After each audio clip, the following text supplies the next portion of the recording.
There is, however, one recommendation of the Press Commission which seems to have been omitted when making the provisions of this bill. The Commission had said that on the Council representation must be given to the periodical press also, that is, the weeklies and others. I find that omission here. I feel that in our newspaper world, these periodicals, these monthlies, fortnightlies, and weeklies do play an important part, especially in molding public opinion and in the dissemination of knowledge. Therefore, I think that the recommendation of the Press Commission that some representation ought to be given to the periodical press also must be considered in this connection. It seems to have been omitted here. That is what I have to say at this stage regarding the composition of the Council. Next, I come to clause 14 of this bill, which is a very vital clause. I was happy to listen to the Honorable Minister when he stated that it is the accepted canon of journalistic conduct not to disclose the source of information. If you go through the history of journalism in India, you will find that our top men in the newspaper world had refused to divulge the source of information and they had to suffer for it, and because of such suffering, the prestige and self-respect of the profession have been very much heightened. No journalist worth his salt would disclose the source of his information, not because he is so anxious to keep his own self-respect, but because he knows that it is vital for the profession as a whole. If you want an independent press, if you want your newspapers to play their part in the field of public opinion, if you ask them to disclose the source of their information, then the very spring of independent journalism would be touched, and that is not a desirable thing. The Honorable Minister has himself explained that point, and therefore I need not labor that point anymore. I, however, find that clause 14 expressly lays down that the Council has the power of requiring discovery and production of documents. If you call upon a correspondent or the owner of a paper or a publisher, in many cases it would be impossible to withhold the source of information.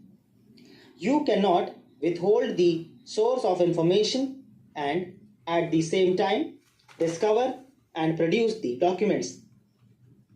We have given notice of an amendment. Even if you want to continue the existing provision, you could provide for an exception saying that the journalists must not be required to disclose the source of information.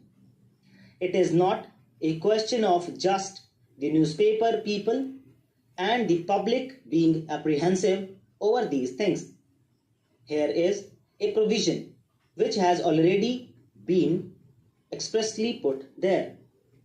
Of course, you can say that eminent journalists will be there on the council and that we can expect the leaders of the newspaper world who can be expected to be elected to this council to pay proper heed to the professional standards, but it will be better if you were to put an express provision in the bill itself.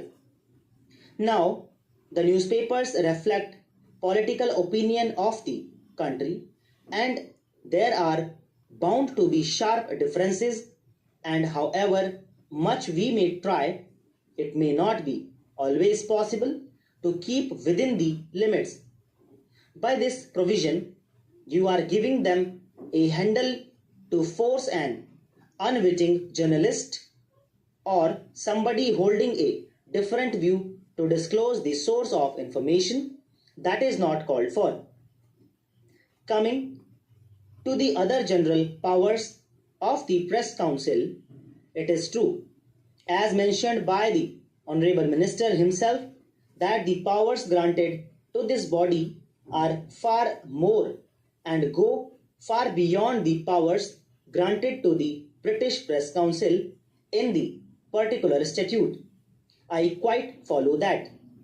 The penal provisions therein have not been called to use. As the minister himself made it clear, it is just a sanction. The body to be created will enable the profession and the industry to regulate themselves. It is some sort of a voluntary thing which is there. A sanction will have its own fate, but then there is this power to summon witnesses and, as I have already mentioned, requiring them to produce documents and other things.